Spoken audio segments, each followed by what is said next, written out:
Sejauh ini Sriwijaya FC sudah melakukan pemusatan latihan selama 5 hari. Dan sejak latihan perdana di tanggal 2 April 2021 lalu, skuad Sriwijaya FC diisi oleh 12 pemain yang merupakan pemain magang atau pemain trial. Neil Maizar mengatakan setelah 5 hari ini dirinya sudah melihat perkembangan dari 12 pemain ini. Dan di hari ini dirinya bersama tim akan berdiskusi menentukan nasib dari ke-12 pemain ini. Kedepan ada kemungkinan dari 12 pemain ini akan membela Sriwijaya FC atau tidak sama sekali. Tergantung dari kebutuhan tim nantinya dan kualitas dari pemain trial tersebut.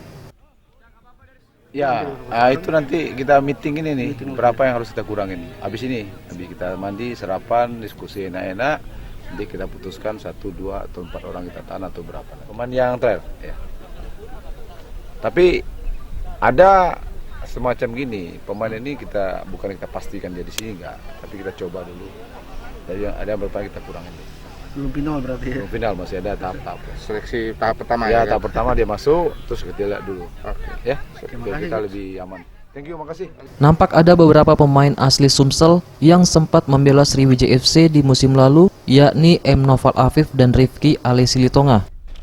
Selain itu ada juga Usman Diara, pemain keturunan Mali. EZPM, Sriwijaya TV.